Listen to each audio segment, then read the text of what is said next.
Bolehkah menghadiri undangan pernikahan non-muslim? Acaranya di mana? Acaranya di Hotel Pangeran. 2 tempat. Untuk makanan muslim, untuk makanan non-muslim. Saya kemana nih bawa piring? Sana Pak, Bapak muslim? Ya sana. Datang Bapak tuh jamaah An-Nur, singgah dia sini. Ini untuk non-muslim Pak. Saya mau ngetes kuahnya aja sedikit. Tak boleh. Kalau acaranya dibuat di sini, tak boleh. Di Hotel Pangeran, di Hotel Arya Duta, di hotel mewah boleh. Di rumah dibuatnya 2 kemah, kemah muslim, kemah non muslim boleh. Acara misanya jangan datang. Datang selamat pulang. Tapi kalau dibuat acaranya di sini jangan. Boleh. Kenapa? Menimbulkan fitnah, syubhat. Tiba-tiba Ustadz Abdul Somad lewat, saya tengok mobil Bapak parkir di situ. Bapak nih kadang-kadang di An-Nur, kadang-kadang di sini pula dia nih. Ustaz, saya sering baca Quran, artinya janganlah kalian menjual ayat-ayat kami dengan harga murah. La tashtaru bi ayatina bi ayatillahi zamanan qalila. Jangan kamu jual ayat-ayat Allah dengan harga yang murah. Ayat ini ditujukan kepada siapa? Orang Yahudi yang menulis Alkitab.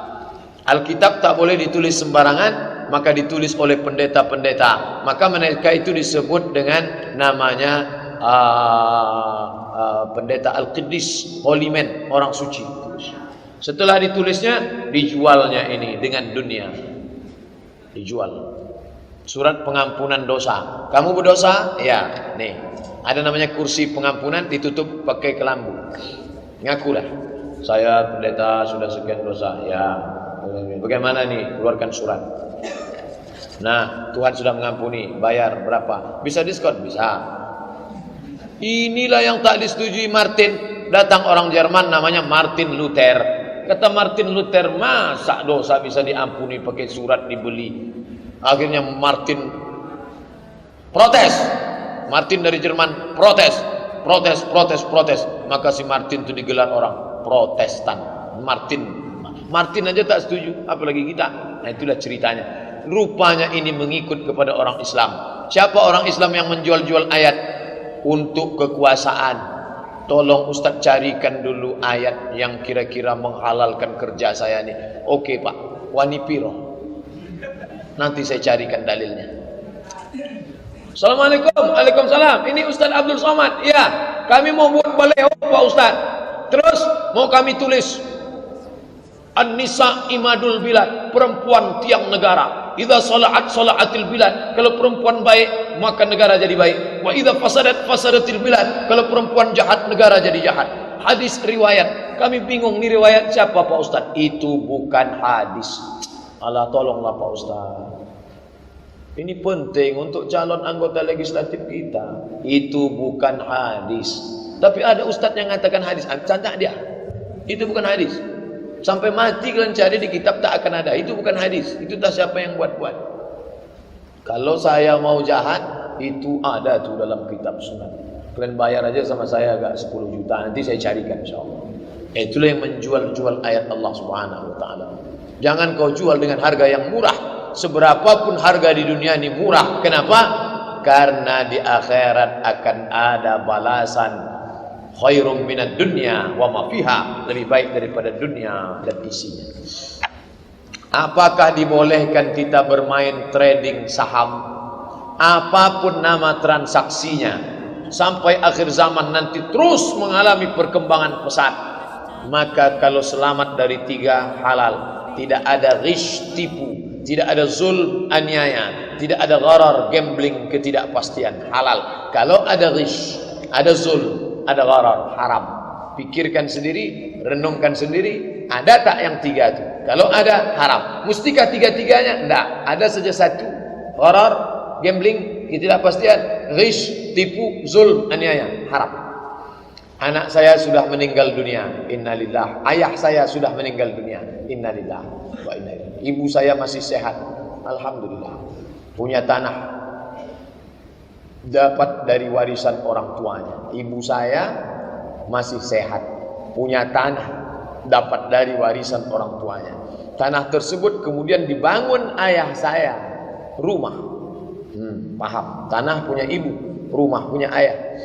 Apakah tanah dan bangunan tersebut menjadi warisan buat kami sebagai anak-anaknya? Tanah itu tetap punya almarhumah ibu. Karena orang menikah hartanya tidak otomatis berpindah. Jangan katakan ketika kita nikah sama istri kita, lalu kita katakan, Adinda, sejak hari ini kau adalah istriku dan aku adalah atasanmu, maka semua hartamu yang kau dapat dari bapakmu, datukmu, moyangmu itu semua sudah punya anak. Ajarkan anak-anak perempuan kita, kalau kau nikah nak, hartamu tidak jadi harta suamimu, harta masing-masing. Oleh sebab itu tanah itu punya ibu yang masih hidup. Rumahnya, nah itu terserahlah bagaimana. Mana bisa kami jual rumah tak? Musyawarah, jangan berkelahi. Wa amruhum syura bainahum. Duduk bersama, duduk. Saya diundang, Ustadz datang ke rumah kami, insya Allah datang. Saya sangka undangan kenduri makan-makan, rupanya dua kelompok mau berkelahi masalah harta warisan. Sudah siap mau menerkam. Mereka cuma ngundang wasit aja di situ.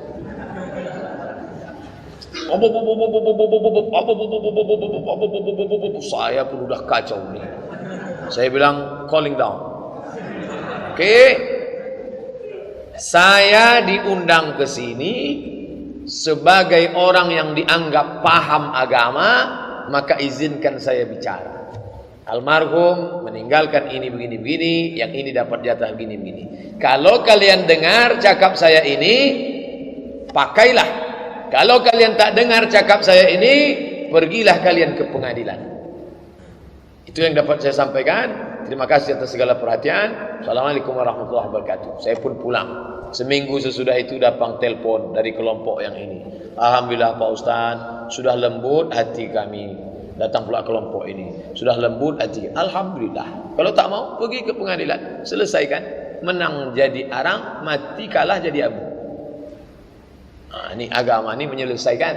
Musyawarah. Jangan selesaikan dengan kepala panas. Ustaz, bagaimana hukum masjid yang terdapat kuburan di bagian depan mihrabnya? Seperti Masjid Ar-Rahman. Apakah sah solat di sana Pak Ustaz? Sah. Ada Ustaz mengatakan tak sah. Kalau tak sah, maka tak ada yang sah solat Bapak Ibu di Masjid Nabawi. Karena di situ ada makam Nabi. Itu kan Nabi Pak Ustaz. Kalau Nabi tak apa-apa. Di samping Nabi ada Abu Bakar. Di samping Abu Bakar ada Umar. Tapi kata Ustaz kami tak sah. Dicampur aduknya. Jangan campur adukkan antara tiga. Yang pertama, sholat di masjid yang di sekelilingnya ada kubur. Dua, sholat menghadap kubur. Tiga, menjadikan kubur sebagai masjid. Wow. Yang dimaksud Nabi itu mana? Jangan campur aduk antara tiga. Yang dimaksud Nabi, la'anallahu al-yahud wan nasara. Allah melaknat orang Yahudi dan Nasrani. Kenapa Allah melaknat? Ittakhadhu qubur anbiya'ihim masajid, karena mereka merubah makam-makam orang soleh dijadikan sebagai masjid. Ini makam, diratakan makam itu, dibuat masjid di atas. Itu yang tak boleh. Untuk ngalap barokah. Sampean Arab nanti, Arab ngalap barokah. Maka kubur, ini kubur Abdul Somad, diratakan dengan ekskavator, dibangun masjid di atas, Masjid As-Somad. Siapa yang sholat di atas, itu yang dilaknat Allah itu. Adapun sholat yang ada masjid di sampingnya kubur, ada kubur, maka tidak menjadi masalah. Sudah saya bahas dalam 37 masalah populer tentang masalah sholat di masjid yang ada kubur. Saya punya utang 150 juta. Saya mau jual saja rumah kontrakan, dapatlah agak 500. Saya punya kemauan untuk mengumrohkan adik dan abang saya yang hidupnya hanya pas-pasan. Kalau rumah itu laku, tangan kanan tak boleh tahu kalau kita memberi tangan kiri. Bagaimana halnya kalau saya diam-diam saja, tak perlu tahu istri dan anak-anak? Jamaah udah tahu.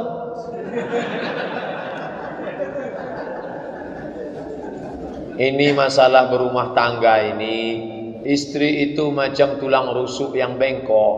Kalau bapak paksa, nanti dia patah. kalau bapak ikut, bapak jadi bengkok. Berapa banyak orang bengkok gara-gara bini bengkok. Tak bisa menolong saudara bengkok, maka dudukkan bersama. Seorang ibu datang kepada anaknya, "Nak, aku tak ada beras mau masak di rumah, nak. Tolonglah aku kasih duit. Mak mau minjam berapa? 100.000. Tunggu ya mak, aku tanya istriku dulu. Kalau ada anak macam ini, kasih tahu ke saya, biar saya pukul kepalanya. Ini tak cocok diceramahi lagi. Emaknya yang mengandung dia 9 bulan 10 hari, meregang nyawa mak tu melahirkan dia. Mau ditanyanya pula bininya dulu yang jumpa dia setelah umur 25 tahun. Entah anak siapa dia, entah dia anak siapa. Hanya diikatkan dengan akad aku terima nikah dengan mahar sebetul cincin emas tunai. Oh, ini orang tak mengerti. Ustaz ini marah karena ini atau marah karena belum sarapan pagi? Jadi anak perempuan ibu kasih tahu dia, "Anakku, kau nanti jadi istri orang, kau ikut dia, tapi dia itu ikut maknya. Kalau sesuai dengan tuntunan syariat Islam. Anakku, kau punya 5 hak, nak. Apa hakku, mak? Suamimu wajib memberi kau 5. Makan, pakai, tempat tinggal, perhatian, pendidikan. Makan, pakai, tempat tinggal, pendidikan, perhatian. Masalah dia mau membelanjai orang tuanya, hasil dari usaha dia, itu bakti dia, nak. Tak usah kau urus-urus." Itu disampaikan ke anak perempuan kita. Anak laki-laki kita juga didudukkan. Kau jangan diam-diam, kau mesti bicara. Ada namanya akhlak. Ini tak bisa disampaikan pada nasihat pernikahan. Petantun, petatah, petiti, pantun, petatah, petintih dari jam 7 Ustaz Somad itu datang sampai jam 9. Akhirnya barulah masuk. Jumpa itu ini segala macam kata sambutan habis. Sungkem itu ini menangis-nangis, meraung-raung, meratap, habis jam 11. Berikut ini marilah kita dengarkan nasihat pernikahan dari Al-Mukarram Ustaz Abdul Somad LC. Tak cukup, bukan begitu menasihati anak. Dudukkan dia 1 hari, panggil Ustaz Mustafa Umar. "Ustaz, anak saya ini mau menikah 3 hari lagi. Tolong Ustaz nasihati dia." Begitu nasihat itu. Dudukkan dia. Itu nasihat pernikahan itu seremonial belaka. Hanya mencukupkan penderitaan saja. Orang dari tadi menunggu makan, datanglah